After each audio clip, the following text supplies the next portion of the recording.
नमस्कार साथियों, स्वागत है आप सभी का।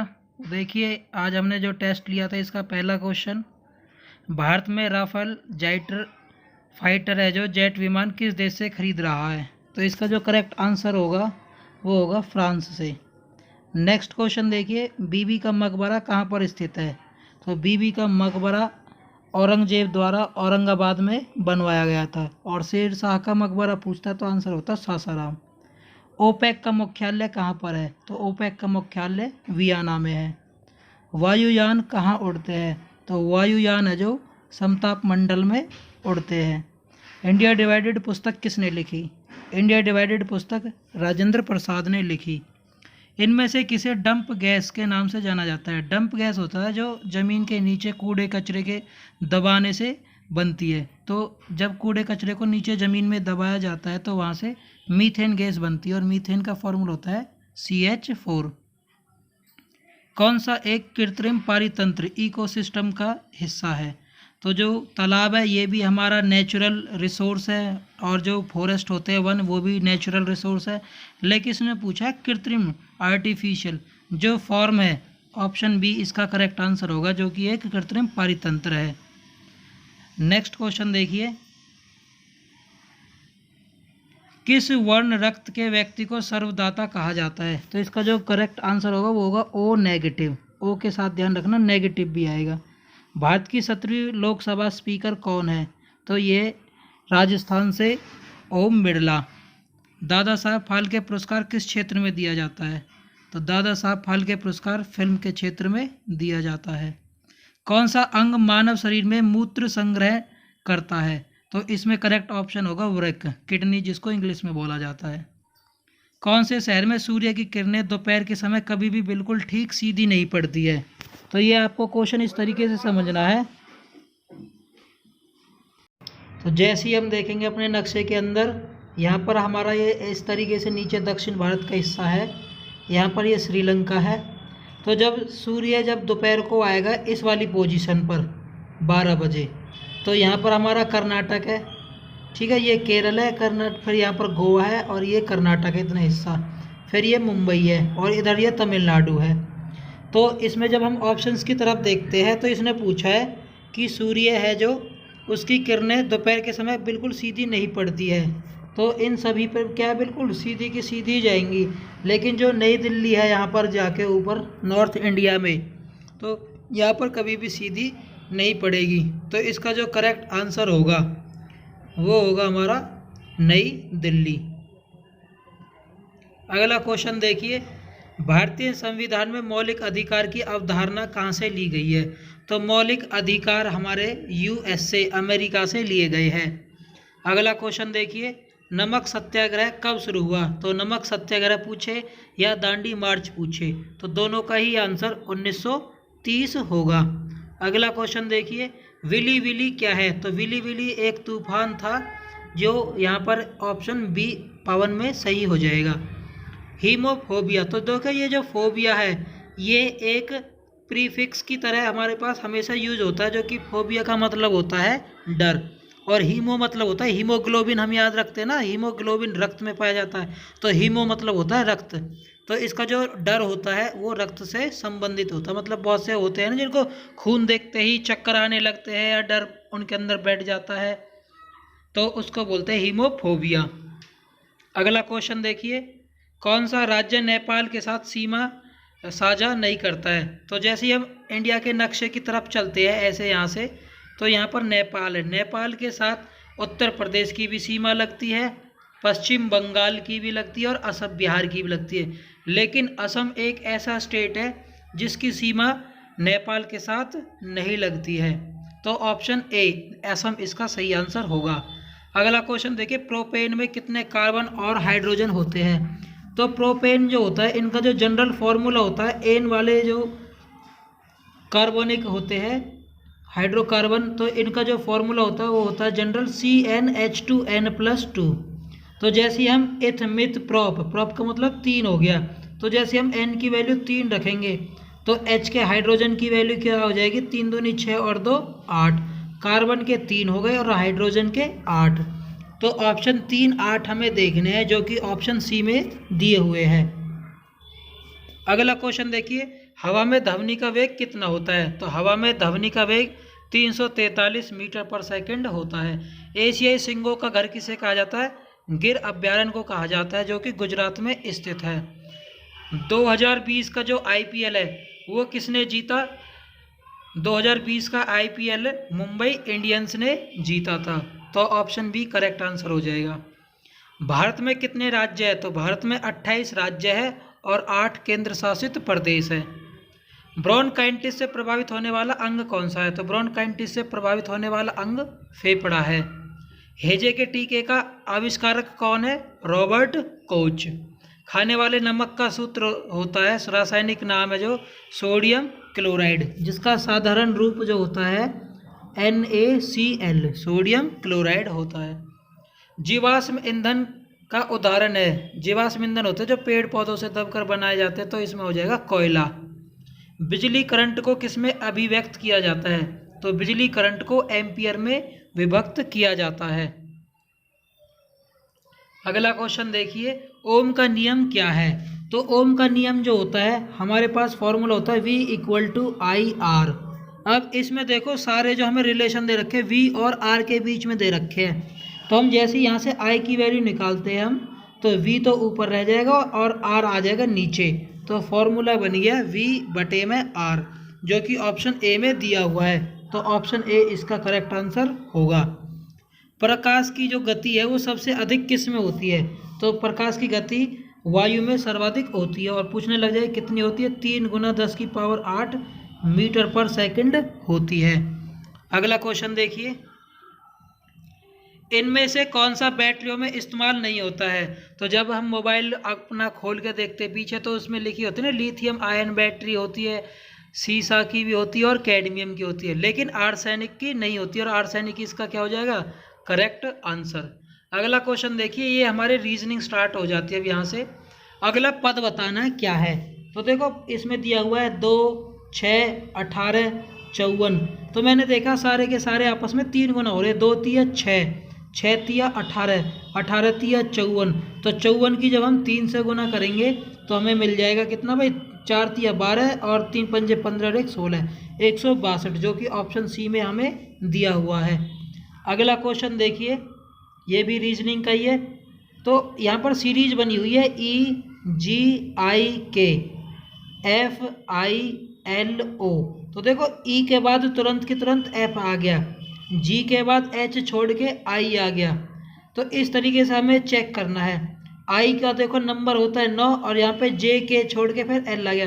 पहले 1 का गैप था, फिर 2 का गैप हो गया, फिर 3 का गैप हो गया, और अगले में इसके 4 का गैप हो गया। तो सेम गैप के साथ ही हमें ये अगला देखना है।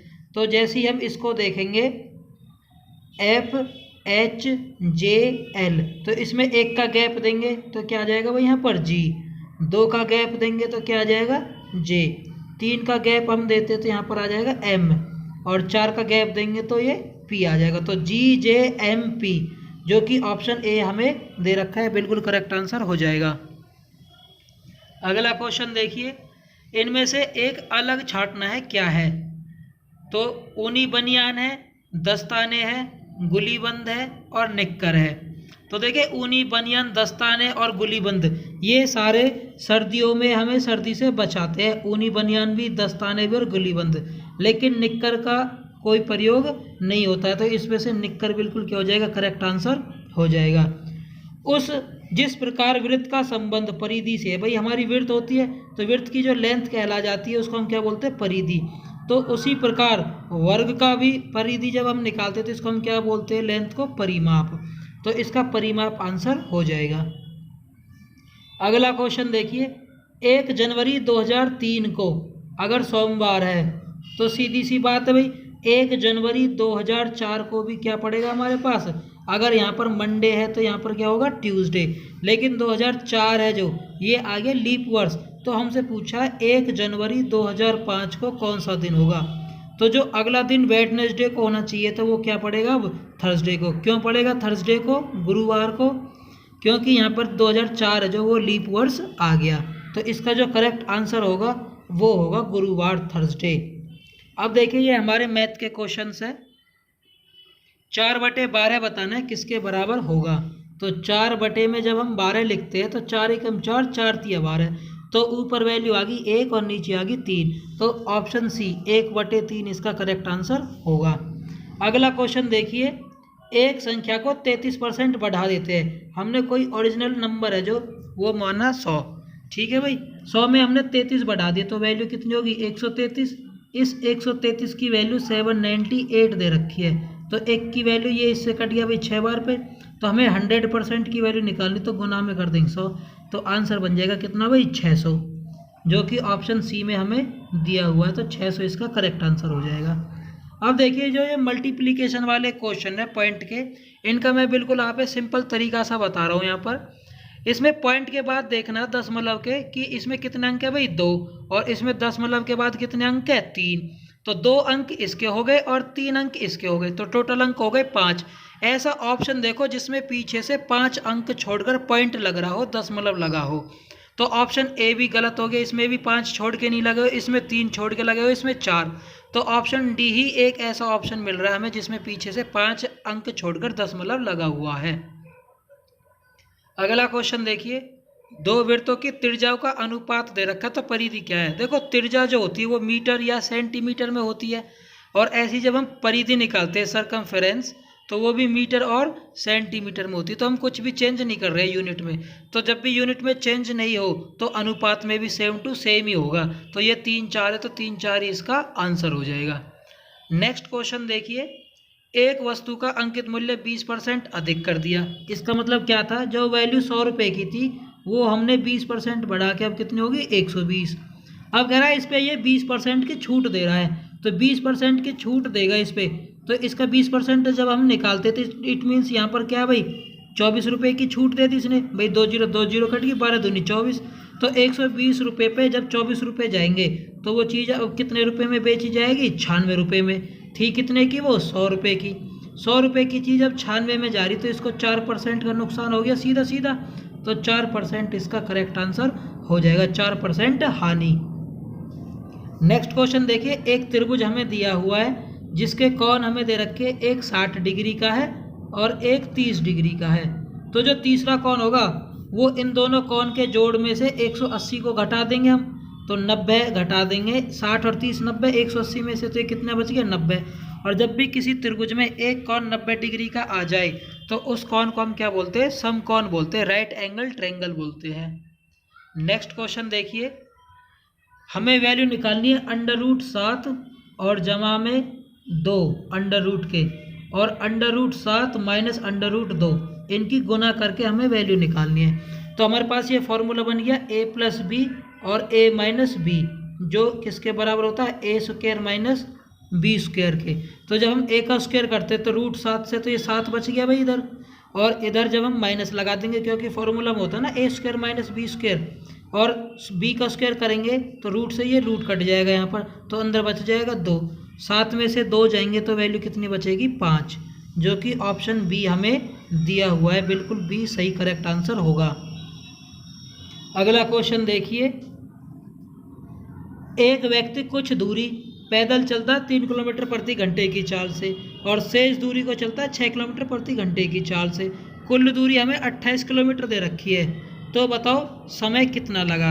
अब एक चीज़ बताओ भाई, वो पैदल भी चल रहा है, साथ में वो क्या है किसी दूसरे अन्य सोर्स से चल रहा है जिससे वो दूरी 28 किलोमीटर की पूरी कवर कर जाए। तो टोटल जब वो 3 की स्पीड से चलेगा कुछ जो पैदल वाली दूरी है, और जो उसने किसी अदर रिसोर्स से जो चली 6 किलोमीटर के हिसाब से, तो टोटल समय तो उसको 8 घंटे ही लग रहे हैं। तो समय का हम सूत्र लगा देते हैं दूरी, तो जो पैदल वो चल रहा है वो मान लेते हैं हम x, और कितनी स्पीड से चला 3 की स्पीड से, जमा में। अब जमा क्यों करा, क्योंकि जो ये दूरी इसने चली है और प्लस में जो पैदल के अन्य अलावा इसने जो चली है 28 किलोमीटर में से x चलने के बाद 6 की स्पीड से, इन दोनों में उसने कुल टाइम लिया 8। अब हम एलसीएम ले लेते हैं यहाँ पर, तो ये एलसीएम आ गया भाई 6, 3 से 6 कट गया 2, तो ये बन गया 2x माइ प्लस में 6 से 6 एज इट इज आ जाएगा, तो ये 28 माइनस x बराबर 8 आ गया। अब 2x में से ये x घटा दो, तो इधर क्या बच गया भाई मेरे पास x, और 6 की 8 से गुना करी तो ये बन गया 48। और इधर ये जो जमा का 28 है ये घटा के 28 कर देंगे, तो जो इसकी दो x की वैल्यू आई वो निकल के आई 20। 48 में से 28 जाएंगे और x मैंने क्या माना था, जो पैदल दूरी चली है, तो इसका 20 किलोमीटर करेक्ट आंसर होगा। इसके ऑप्शन से जो वो गलत हमें दिए हुए हैं, इसका जो करेक्ट आंसर होगा वो क्या होगा, 20 किलोमीटर। अगला क्वेश्चन देखिए, एक पिता और पुत्र की 5 साल पहले की आयु का योग 50 वर्ष है। यदि उस समय उनकी आयु का अनुपात 7:1 है। ये उस समय की बात कर रहा है, मतलब जब 5 साल पहले की ही। तो हमें देखो अनुपात हमें क्वेश्चन में पूछा पिता की आयु, तो पिता की आयु क्या, हमें सारे के सारे ऑप्शंस वही दिए हुए हैं, तो हम 5 साल पहले सब में से ऑप्शन घटा लेते हैं। 35 में से 5 गए तो कितने बच गए भाई, 30। 40 में से 5 गए तो कितने बच गए, 35। 45 में से 5 गए तो 40 और 30 में से 5 गए तो 25। पिता की आयु का अनुपात 7 दे रखा है, तो ये जो ऑप्शन होंगे कोई ना कोई सा 7 से जरूर भाग होगा। 30 भी 7 से भाग नहीं होता, 35 हो जाता है, 40 भी नहीं होता, 25 भी नहीं होता। तो बी ऑप्शन ही ऐसा है जो वेरीफाई कर रहा है, तो ऑप्शन बी 40 वर्ष इसका करेक्ट आंसर होगा। अगला क्वेश्चन देखिए, 4 अंकों की वह छोटी से छोटी संख्या बतानी है। तो 4 अंकों की छोटी से छोटी संख्या क्या होगी भाई, 1000। वो कह रहा है जो 2, 3, 5 से भाग हो, तो इनका हम एलसीएम ले लेते हैं। 2, 3 और 5 का एलसीएम आ गया भाई कितना, 30। 30 से हमने देखा इसको, 30 दिया भाई 90, 10 बच गए, ये 0 उतार ली इधर, और 30 दिया 90, और यहाँ पर फिर से 10 बच गए। अब यहाँ पर क्या करते हैं हम, जो ये अंतर होता है इनका हम इसमें जोड़ कर लेते हैं। तो 1000 में 30 में से 10 गए तो 20 ये जुड़ जाएंगे, क्योंकि हमें छोटी से छोटी संख्या निकालनी है। तो संख्या क्या आ गई हमारे पास, 1020। लेकिन इसमें क्वेश्चन में दिया हुआ है कि एक शेष भी बचता है, तो एक और ऐड करेंगे तो ये क्या बन जाएगी, 1021। 1021 बी ऑप्शन इसका करेक्ट आंसर होगा। अगला 46वां क्वेश्चन देखिए भाई, 9 घंटे और 08 घंटे, ये जो है ये बताना है मिनट, घंटे और सेकंड में कितना होगा। तो देखो ये 9.08 है, इसको मैं क्लियरली क्या ले लेता हूँ भाई, 9 घंटे। तो 9 घंटे तो ये हो ही गया। अब 0.08 को हम क्या है मिनट में बदल देते हैं, तो इसके नीचे पॉइंट हटाएंगे तो 100 आ गया, और मिनट में बदलेंगे तो गुना में 60। 1 0 से 1 0, 6 अड़ते 48, और नीचे 1 0 बच रही तो एक अंक छोड़ के पॉइंट लगा देंगे। तो 9 तो घंटे हमारे पास पहले ही थे भाई, 9 पॉइंट जो दे रखा था ये वाला, और 4 मिनट यहाँ से निकल के आ गए, 4 मिनट। अब ये 0.8 का सिस्टम रह गया। अब इस 0.8 का सिस्टम को हम क्या करते हैं, 0.8 को जब हम हटाते हैं, यहाँ पर मैं समझा देता हूँ अलग से, 0.8 बटे में 10 और गुना में इसको हम सेकंड में बदलेंगे तो 1 मिनट में कितनी सेकंड होती है भाई, 60। 0 से 0 तो 8 6 48। तो हमारे पास क्या था, पहले 9 तो घंटे थे और 4 मिनट थी, और ये 48 सेकंड और आ गई। तो ये टोटल कन्वर्जेशन हो गया इसका, 9 घंटे 4 मिनट 48 सेकंड, जो कि ऑप्शन सी में हमें करेक्ट दिया हुआ है, 9 घंटे 4 मिनट 48 सेकंड। अगला क्वेश्चन देखिए, 15 आदमी किसी काम को 30 दिन में करते हैं, तो 20 आदमी कितने दिन में करेंगे। 0 से 0 कट गया भाई, 15 3 45, 45 बटे 2, और 45 का आधा कितना होता है, 22.5। तो ऑप्शन ए इसका करेक्ट आंसर हो जाएगा। अगला क्वेश्चन देखिए, 36 लड़के और 1 अध्यापक, तो टोटल कितना होगा भैया, 37। इन 37 की औसत आयु हमें दे रखी है 18 वर्ष। जब हम अध्यापक को छोड़ देते हैं तो कितने बचते हैं भैया, 36। इनकी औसत आयु घटकर कितनी रह जाती है, 17। तो इनमें डिफरेंस कितने का हुआ, 1 की वैल्यू इसमें 17 है, तो पुराने नंबर में हम जोड़ देते हैं जो संख्या है, तो 37 में ही जैसे हम 17 जोड़ेंगे तो ये आ जाएगा हमारे पास कितना, 54। ये 54 वो है जो छोड़ के गया है, और 54 वर्ष इसकी आयु हो जाएगी अध्यापक की जो छोड़ के गया था। नेक्स्ट क्वेश्चन देखिए, 400 मीटर लंबी रेलगाड़ी 60 किलोमीटर की स्पीड से चलती है, तो 600 मीटर लंबी सुरंग को कितनी देर में पार करेगी। तो ये इनकी दोनों जो लेंथ है वो ऐड हो जाएगी, तो कुल लेंथ होगी 1000। ठीक है, हमें टाइम निकालना, तो टाइम का सूत्र होता है दूरी बटे में चाल, और चाल दे रखी 60, और गुना में कर देंगे 18/5, क्योंकि हमें ये मीटर सेकंड के हिसाब से निकालना है। तो 1 0 से 1 0 कट गया, 6 तिया 18, और 5 से 100 कट गया 20 बार पे, तो 20 दिया 60 सेकंड हो गया। 60 सेकंड का मतलब क्या हो गया, 1 मिनट, जो कि ऑप्शन ए में हमें दिया हुआ है। अगला क्वेश्चन देखिए, 0.38 दिया हुआ भाई हमें, 0.038। इस पॉइंट को जब हम हटाते हैं तो 1 आ गया, पॉइंट के बाद 3 अंक है तो ये 3 जीरो, और गुना में हमें 1000 क्वेश्चन में ही दिया हुआ है, तो इन 1000 से ये 1000 कट गया, तो हमारे पास खाली नंबर क्या रह गया, 38 रह गया। अब 38 के पीछे मैं पॉइंट 0, 1 लिख दूँ, 2 लिख दूँ, 3 लिख दूँ, कितनी लिख दूँ, उससे कुछ फर्क नहीं पड़ेगा। तो ऑप्शन ए हमारा क्या हो जाएगा, इसका करेक्ट आंसर हो जाएगा। तो इस तरीके से आज का ये जो टेस्ट था ये कंप्लीट आपका हो गया है।